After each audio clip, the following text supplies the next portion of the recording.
반갑습니다. 전주 언약교회는 제가 처음인 것 같은데 이렇게 권면의 말씀을 하도록 청해 주셔서 감사드리고 또 이런 일이 자주 있었으면 참 좋겠습니다.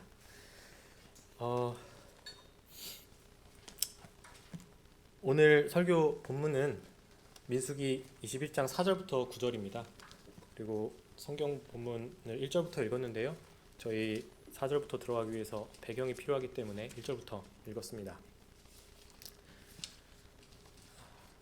주님의 사랑을 받으시는 형제, 자매 여러분, 우리는 함께 저 고향을 향해서 이 세상에서 순례의 길을 걸어가고 있습니다. 우리가 이 세상이 아니라 저 아름다운 세상을 사랑하면서 걸어갈 수 있는 그 이유는 바로 예수 그리스도 때문입니다. 우리의 구원이시고 우리의 주인이신 이 예수님께서 이 순례길에 함께 하시는데요. 이 예수님께서 이렇게 말씀하신 적이 있습니다. 모세가 광야에서 뱀을 든 것 같이 인자도 들려야 한다. 나를 믿는 자마다 영생을 얻게 하려 함이다. 오늘 우리는 십자가에 들리신 이 예수 그리스도를 민수기를 통해서 바라보고자 합니다. 저 아름다운 세상을 더욱 사랑하면서 갈 수 있도록 함께 우리의 주님을 바라보러 가시죠. 오늘의 설교 제목은 이것입니다. 하나님의 반대편에 선 우리를 위해, 하나님의 반대편에 선 우리를 위해, 우리를 살리기 위해 아버지께서 보내신 주님께서는 구리뱀이 되셨습니다. 네 가지 소제목으로 보려고 하는데요. 첫 번째는 하나님의 반대편에 선 죄인입니다. 4절부터 5절입니다. 두 번째는 죄인이 해결할 수 없는 죽음입니다. 6절부터 7절입니다. 세 번째는 하나님이 보내신 해결책입니다. 8절부터 9절입니다. 네 번째는 구리뱀이 되신 예수 그리스도입니다. 우리는 이 소제목을 보면서 함께 민수기를 살펴보도록 하겠습니다. 다시 말씀드립니다. 첫 번째, 하나님의 반대편에 선 죄인. 두 번째, 죄인이 해결할 수 없는 죽음. 세 번째, 하나님이 보내신 해결책. 네 번째, 구리뱀이 되신 예수 그리스도. 첫 번째, 하나님의 반대편에 선 죄인입니다. 4절을 보시면 4절 마지막에 길로 인하여 백성의 마음이 상하니라 하고 나옵니다. 이 백성의 마음이 상하였다 하는 말은 마음이 조급해졌다, 인내심이 바닥났다 하는 말입니다.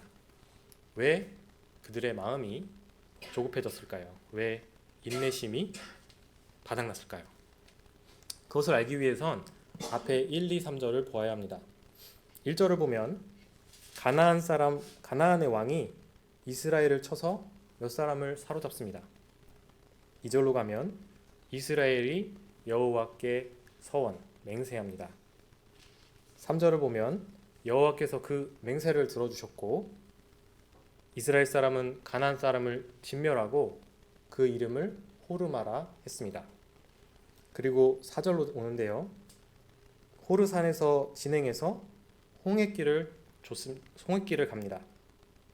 에돔 땅을 둘러 행하려고 이 홍해길을 잡아서 가고 있습니다. 이게 그 이유입니다. 인내심이 바닥난 이유. 왠지 모르죠? 왜냐하면 우리가 지리를 모르니까 그래요. 이 가나안, 호르마, 그리고 홍해길, 에돔길을 둘러간다는 걸 우리나라로 비유해서 말씀드릴게요. 가나안은 서울입니다. 서울을 가나안 땅이라고 치면 호르마는 어디냐면 경기 남부입니다. 경기 남부이고, 그리고 홍해길은 어디냐면 충청북도, 북에서 남으로 뚫린 길입니다. 그리고 그 길이 대구를 거쳐 부산까지 이어집니다. 에돔을 두른다는 말은 그 부산까지 갔다가 경상남도, 경상북도에서 강원도까지 올라가는 길이고, 강원도에서 경기 동쪽으로 해서 들어가는 게 둘러간다는 말입니다. 그러니까 이 사람들은 지금 호르마까지 진멸했잖아요. 호르마로 올라왔어요. 가나안 땅이 눈앞에 보입니다. 눈앞에 보이는 그 땅을 두고 지금 홍해길을 쫓아서 충청북도로 내려가고 있는 겁니다. 이것이 바로 그들이 인내심이 바닥난 이유입니다. 게다가 충청북도처럼 좋은 땅 아니거든요. 홍해길은 홍해길은 아주 건조하고 칙칙한 사막입니다. 그 길을 걸어가고 있어서 인내심이 바닥난 겁니다. 그 길로 인해서 마음이 상했다, 마음이 조급해졌다 하는 말을 하고 있는 겁니다. 이런 상황은 충분히 그 인내심을 충분히 바닥나게 하고도 남습니다. 이 기대감이 좌절됐고요. 그 걸어가는 땅이 너무 칙칙하고 퍽퍽하니까요. 이럴 때 그런데 이스라엘 백성이 선택한 방법이 있습니다. 5절입니다. 하나님과 모세를 향하여 원망하되, 향하지도 않았고요, 원망하지도 않았습니다. 원래의 의미를 되살리면 이 말은 뭐냐면 하나님에 대항하여 말하되, 하나님에 맞서서 말하되, 하나님을 대적하여 말한 겁니다. 그러니까 하나님의 지금 반대편에 있는 겁니다. 조금 더 보시면 말로도 알 수 있는데요. 어찌하여 우리를 애굽에서 인도하였냐 라고 하는데, 원래 의미를 살리면 어찌하여와 우리를 사이에 당신네들이 라는 말이 있습니다. 어찌하여 당신네들이 우리를, 이 당신네들은 5절에 말하는 하나님과 모세를 지칭합니다. 그러니까 당신네들과 우리라는 이 두 가지 구분을 짓고 반대편에 두는 겁니다. 이제 선을 딱 그은 다음에 나 이제 더 이상 못 가, 당신네들은 가, 우리는 못 가 라는 것이 여기서 말하는 겁니다. 5절 후반부도 보시면 재밌는데요. 식물도 없고 물도 없다. 그런데 우리 마음이 이 박한 식물을, 밥도 없다 물도 없다 말하지만 손에 이 박한 식물이라 합니다. 이 박한 식물은 뭐냐? 하나님이 매일매일 주시는 만나를 의미합니다. 나 이거 그만 먹고 싶다, 이 얘기를 하는 겁니다. 그러니까 이 길로 인도하는 하나님 싫어요, 하나님이 이런 밥 주시는 하나님도 나 싫어요 라고 지금 말하고 있는 겁니다. 하나님과는 이만 선을 긋고 끊고 싶다, 이렇게 말하고 있는 겁니다. 하나님의 반대편에 선 겁니다. 그래서 여기서 한 가지 생각해 볼 수 있는 것은 불평과 불만하는 것 자체가 죄가 아닙니다. 하나님을 향해 불평해 보신 적 있으세요? 하나님을 향해 원망해 보신 적 있으세요? 못할 것 같죠? 해야만 합니다. 욥의 예를 들 수 있습니다. 욥은 어마어마한 불평과 불만을 했습니다. 1장부터 42장까지 있거든요. 욥의 이야기가 3장부터 38장까지 계속 이어집니다. 계속해서 불평합니다. 그런데 마지막에 42장에 욥을 두고 하나님께서 욥이 나에 대해 한 말은 의롭다 라고 말씀하시거든요. 불평 불만인데 어떻게 의롭죠? 그게 하나님을 향하기 때문에 그렇습니다. 하나님에게서 벗어나지 않기 때문에, 그래서 하나님께서 의롭다 하신 겁니다. 그러므로 죄는 하나님의 반대편에 서는 것이지 하나님을 향해 원망하고 불평하는 것 그것 자체가 아닙니다.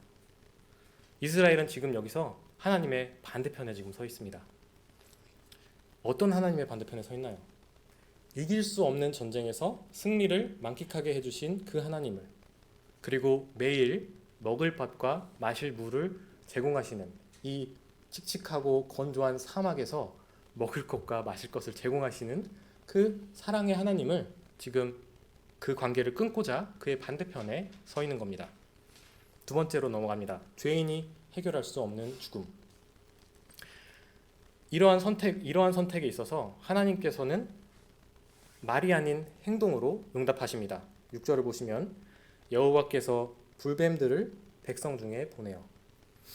이 불뱀이라는 것이 정확하게 알 수는 없지만 붉은색을 띤 뱀일 수도 있고요. 그리고 이 불처럼 화끈거리는 고통을 수반한 어떤 독을 가진 뱀일 수도 있습니다. 확실한 건 이 뱀에게 물리면 사람에게 긴 고통을 주다가 결국 죽게 되는 그런 독을 가진 뱀이라고 할 수 있겠습니다. 이 광야에는요, 이러한 뱀의 군집들이 상당히 많았습니다. 도처에 깔린 게 이런 뱀의 군집들이었거든요. 그런 하나님께서 이렇게 주위에 계속 도사리는 그 불뱀들을요 더 이상 막아주지 않으십니다. 그걸 그냥 풀어 놓으십니다. 당연히 불뱀들은 백성들을 물었고요. 그리고 이스라엘 백성들이 많이 죽었습니다. 6절 하반부 보시면 이스라엘 백성 중에 죽은 자가 많은지라, 많다 하거든요. 그리고 나서 7절을 보시면 백성이 모세에게 이르렀다고 했죠. 문자 그대로 많이 죽었는데 그들은 이 문제를 해결할 수가 없었습니다. 그리고 백성 중에서 수많은 사람들이 죽은 이후에야 그들은 하나님 앞 모세에게 나아갑니다. 참 슬픈 일인데 이 많은 백성은 나의 부모님일 수 있습니다. 나의 자녀일 수 있고요. 나의 형, 누나, 언니, 여동생 다 그런 사람들일 수 있습니다. 자기 친구도 여기 해당합니다. 참 슬픈 일인데 그런 사람들이 많이 죽고 나서야 하나님 앞으로 나아갑니다. 7절 보시면 자신들의 죄를 분명하게 말하면서 옵니다. 우리가 여호와와 당신을 향하여 원망함으로 5절이랑 5절과 똑같은 말인데 여기도 똑같이 번역한 겁니다. 똑같은 말입니다. 대항하여 말함으로 범죄하여 싸우니 자신들의 죄를 분명히 말합니다. 하나님의 반대편에 선 그 자신들의 죄를 분명히 말하면서 나옵니다. 그렇게 나와서 우리 죄 지었어요. 하나님으로부터 등을 돌려버렸어요. 하나님이랑 척을 지고 나니까 도무지 살 수가 없네요. 우리 주위에는 그야말로 죽음밖에 없어요. 하고 말을 하고 있습니다. 그리고서는 한 요청을 합니다. 여호와께 기도해서 이 뱀들을 우리에게서 떠나게 해주십시오. 이렇게 기도해달라고 요청해달라고 말합니다. 그러니까 이스라엘 백성의 요청은 어떤 거냐면 이 자신들의 거주지에 있는 이 뱀들을 떠나게 해달라는 겁니다. 우리를 아주 많이 물어서 우리 많이 죽었습니다. 아직도 물린 사람 있어서 고통 가운데 있는 사람들 많이 있어요. 그런데 이제 더 이상은 물리는 사람이 나오지 않게 이 사람들을 떠나게 해주세요 라는 것이 요청입니다. 그러니까 이제 뱀들이 눈앞에서 좀 사라지기만 해주세요 라고 지금 요청하고 있는 겁니다. 세 번째 제목으로 갑니다. 하나님이 보내신 해결책.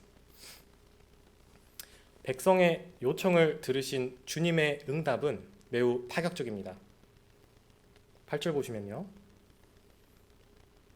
여호와께서 모세에게 이르시되 불뱀을 만들어 장대 위에 달라 물린 자마다 그것을 보면 살리라.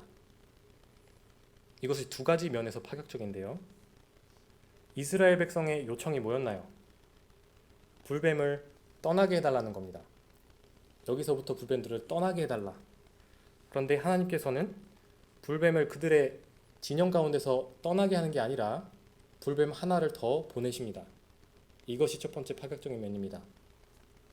둘째로 백성들이 이 불뱀을 떠나게 해달라는 이유는 그저 더 이상의 물리는 사람이 나오지 않는 것이었습니다.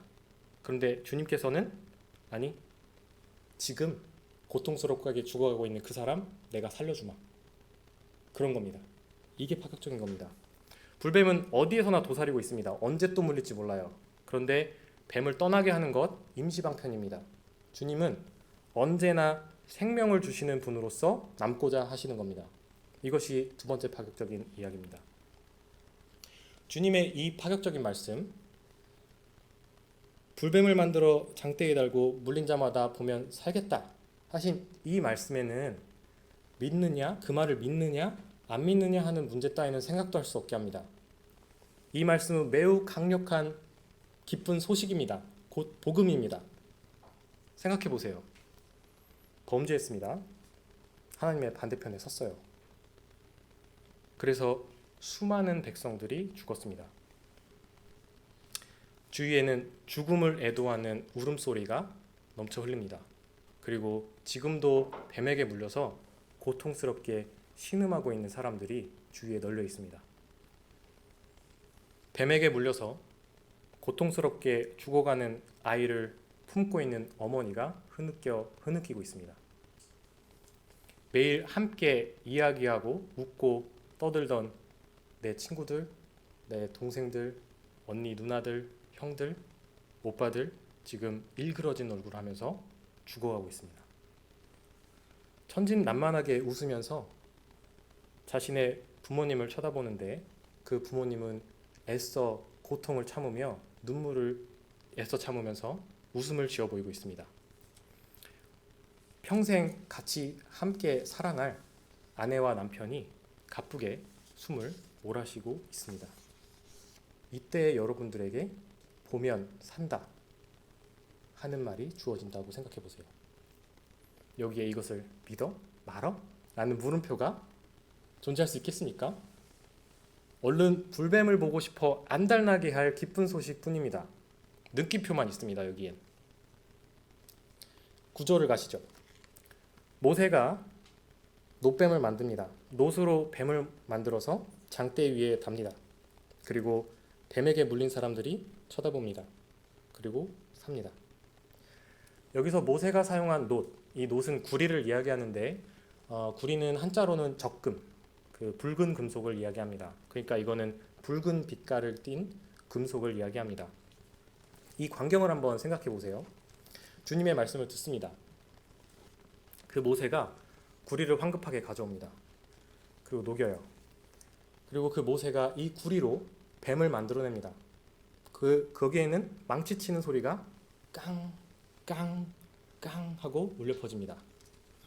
그리고 그 주변에는 고통에 몸부림치면서 죽어가는 소리를 이스라엘 백성이 내고 있습니다. 이스라엘 백성들은 이 생명의 끈이 끊어지기 전에 얼른 불뱀 보기를 원하면서 간절히 기대하며 기다리고 있었을 것입니다. 주님의 말씀대로 구리뱀이 붉은 빛을 뽐내면서 장대 위에 올라갑니다. 그리고 주님의 말씀대로 불뱀에 물린 누구나 붉은 그 구리뱀을 보면 살아납니다. 이 불뱀을 보면 살겠다 하신 주님의 말씀이 그들을 살렸습니다. 살리되 예외 없이 뱀에 물린 모두를 살렸습니다. 주님께서 살려주신 이 백성 누군가요? 광야를 안전하게 보호해 주신 하나님을 싫어하던 그 사람들입니다. 매일 먹을 것과 마실 것을 주시던 그 사람을 싫어하는 사람들입니다. 주위에 이런 어려움들, 고통, 그 불뱀들이 도사리고 있다는 사실을 조차로 인지하지 못할 정도로 보호를 받고 있던 사람들인데 그 하나님을 싫어하던 사람들입니다. 그런데도 불구하고 이런 구원을 주시고 있습니다. 마치 이런 것 같습니다. 나는 너희를 계속 사랑하는데 너희는 틈만 나면 나를 미워해. 그럼에도 불구하고 나는 너희를 이렇게나 사랑한단다 라고 말씀하시는 듯 이런 사랑을 베풀고 계십니다. 아름답지 않습니까? 네 번째 제목합니다. 구리뱀이 되신 그리스도. 사랑하는 여러분, 과거 이 불뱀에 의해서 죽음을 맛본 이스라엘 백성에게 하나님께서는 불뱀 하나를 더 보내셨습니다. 하나님 아버지께서는 죄로 인해 고통받으며 죽어가는 인생을 위해서 한 사람을 더 보내십니다. 참 사람이신 하나님을 이 땅에 직접 보내십니다. 바로 예수 그리스도이십니다. 이 예수 그리스도께서 초두에 얘기한 대로 모세가 광야에서 뱀을 든 것처럼 인자도 들려야 하리라 말씀하셨는데 어떻게 들리셨나요? 십자가인가요? 간단하게 십자가 하면 되나요? 어떻게 구리뱀이 되셨을까요? 예수님께서는 십자가에 오르시기 전 채찍을 맞으셨습니다. 이 채찍은 우리가 생각하는 보통 채찍과 좀 다릅니다. 이 손뭉치가 될 만한 이 손잡이가 될 손뭉치를 하나 만들고요. 그 끝에 고리를 매답니다. 그 고리 사이에 그 줄을 3-4가닥 정도 매답니다. 이렇게 되면 이제 채찍 하나가 완성되는데 우리가 생각하는 채찍 정도가 완성되는데 이게 끝이 아닙니다. 그 채찍의 끝부분부터 날카로운 동물의 뼈 조각이나 쇠 조각들을 중간 매답니다. 그렇게 되면 이 채찍이 완성됩니다. 그럼 이 예수님을 기둥에 매달고 이렇게 만든 채찍을 내리칩니다. 내리친 채찍은 채찍에 있었던 뼈 조각들이나 쇠 조각들은 주님의 피부를 뚫고 들어갑니다. 채찍을 당겨오면서 살점이 떨어져 나가고 가죽이 벗겨지고 살들은 날카롭게 계속 베이고 또 베입니다. 떨어진 살점에서 피가 터져나오고 벗겨진 가죽에서 피가 배어나오고 날카롭게 베이고 계속 베인 거기에서 피가 흐릅니다. 이것을 계속 반복합니다. 이 채찍질을. 시뻘건 피와 시뻘건 속살들이 다 드러납니다. 예수님은 가시면류관을 쓰셨습니다. 이 가시는 아주 단단하고 탄력 있는 가시입니다. 가시면류관을 쓰셨다기보다 머리에 박아 넣었다는 말이 더 어울립니다. 머리 가죽을 파고 들어간, 뚫고 들어간 가시들 사이로 피가 흐릅니다. 머리부터 주르륵 흘러 내려갑니다. 이렇게 피 흘리신 예수님께서 십자가에 누우십니다. 군병들은 십자가에 벌리신 주님의 팔과 모으신 양발에 대못을 대고 망치로 박습니다. 대못은 손바닥과 발을 뚫고 들어가면서 손과 발에서는 피를 토해냅니다. 그야말로 머리부터 발끝까지 피범벅이 된 그리스도께서 십자가에 매달린 채 하늘 높이 올라갑니다. 광야에서 모세는 붉게 빛나는 구리뱀을 올렸습니다. 예수님께서는 친히 자신의 피로 온몸을 붉게 물들여 십자가에 올라가셨습니다. 광야에서 구리맵을 만들며 내던 망치 소리는 예수님께서 친히 자신의 손과 발을 뚫는 망치 소리가 되어 울려 퍼졌습니다. 광야에서 불뱀에게 물려 신음소리 내던 그 이스라엘의 백성들의 신음소리는 예수님께서 친히 자신의 그 고통스러운 모든 신음소리를 자신의 입에 전부 담으셨습니다. 주님은 이렇게 하나님의 반대편에 서 있는 우리를 위해 구리뱀이 되신 것입니다. 사랑하는 여러분, 우리는 살면서 하나님 곁에서 떠나고 싶은 충동을 느낄 때가 있습니다. 하나님이 우리의 삶을 방해하는 방해꾼처럼 느껴질 때가 있습니다. 하나님이 우리에게 주신 것, 어쩔 때는 하찮고 박하게 느껴질 때가 많습니다. 우리가 생각하기에 더 좋은 길로 혹은 더 좋은 것으로 주시지 않는 하나님이 야속하고 밉기도 합니다. 그러다 보면 우리 바깥에 항상 불뱀이 도사리고 있다는 생각, 우리가 알지 못하는 수많은 위험, 불편, 어떤 고난 등이 우리 주변을 항상 감싸고 있다는 생각을 못합니다. 게다가 그런 위험을 하나님께서 막아주시고 보호해주시고 계시다는 것은 우리 시야에 들어오지 않을 때가 많습니다. 그럴 때 우리는 하나님이 베푸신 이 사랑을 쉽게 잊어버리고 하나님의 반대편에 서는 것을 선택할 때가 많습니다. 그런데요, 하나님은 우리의 선택을 막지 않으십니다. 다만 오히려 하나님의 더 크신 사랑을 꾸준히 보여주실 뿐입니다. 다시 자신에게로, 하나님께로 돌아오기를 바라실 뿐입니다. 아픔을 주시고 고통을 주시기도 합니다. 그러나 그것도 잠시 하나님을 배신한 대가를 우리에게 사랑으로 갚아주십니다. 하나님의 사랑이 얼마나 섬세한지 알지 못하고 쉽게 하나님을 반대하고 미워하는 우리를 위해 다시 오늘도 예수 그리스도를 보이십니다. 죄인인 우리를 위해 자신의 피로 온몸을 도배한 주님께서 지금 여기에 이 말씀으로 들려 있으십니다. 이 십자가를 바라보십시오.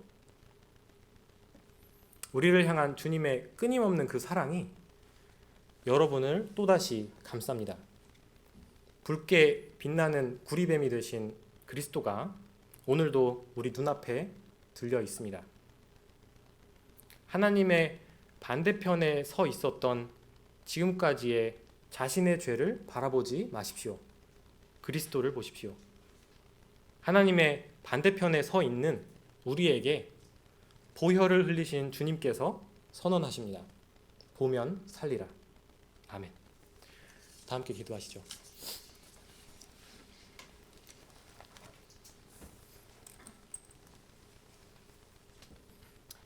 하늘에 계신 우리 아버지, 전능하시고 거룩하신 하나님, 오늘도 주님을 우리 눈앞에 보여주셔서 감사드립니다. 우리는 이 세상의 순례길을 가면서 세상에 많은 유혹을 받습니다. 우리가 이 교회에 속해 사는 것이 너저분하고 의미 없는 일처럼 보일 때가 있고 인생의 방해물처럼 느껴질 때도 있습니다. 심지어 후회하기도 하고 회의감도 느낄 때가 많습니다. 그럴 때마다 주님은 우리의 눈을 하늘로 들어 올리십니다. 우리의 눈이 이 순례길에 고정되어 있을 때 보지 못하였던 주님의 섬세한 사랑을 보게 해주십니다. 우리가 이러한 주님의 사랑에 더욱 감동받고 감화하도록 해주시기를 구합니다. 우리가 주님의 사랑에 감동받아도 언젠가 또 다시 주님의 사랑에 실증을 낼 죄인들이지만 주님께서 그때에도 다시 사랑으로 붙잡아 주시기를 구합니다. 그리하여 주님이 주신 징벌이 아프고 견디기 힘들지라도 주님과 더욱 가까워질 관계를 생각하며 참고 견딜 수 있게 해주시기를 원합니다. 우리의 고통과 어려움이 끝나는 그 순간에 주님이 우리의 눈 앞에 있을 줄을 믿습니다. 그렇게 우리의 고통과 어려움을 곧 주님께서 끝내셨다는 사실을 더욱 분명히 보게 해주실 줄을 믿습니다. 우리의 구원이신 주님, 주님께서 저희 모두의 주인이 되셔서 우리의 길과 우리의 먹을 것을 책임져 주시길 간절히 원합니다. 우리 주위의 수많은 위험과 시험들을 주님께서 막아주시고 계시니 우리는 더욱 주님과 친밀하게 삶을 살아갈 것입니다. 주님께서 전주언약교회를 계속 그 사랑에 붙들어 주셔서 이 교회를 이루는 각자의 다양한 인생길이 주님의 사랑 안에서 하나가 되게 해주시기를 구합니다. 또한 주님의 사랑에 힘입어 크고 작은 일에 봉사하기를 마다하지 않는 주님의 어여쁜 자녀들에게도 계속해서 힘과 건강을 주시기를 원합니다. 이 교회가 주님의 눈에 보기에 얼마나 사랑스러울지 제가 다 알 수 없을 정도인데 주님께서 그 사랑을 끊임없이 부어 흘러넘치게 해주시기를 구합니다. 우리는 십자가에 들려 올라가신 주님을 오늘도 바라보며 우리의 모든 걱정거리와 염려를 내려놓습니다. 예수님의 이름으로 기도했습니다. 아멘.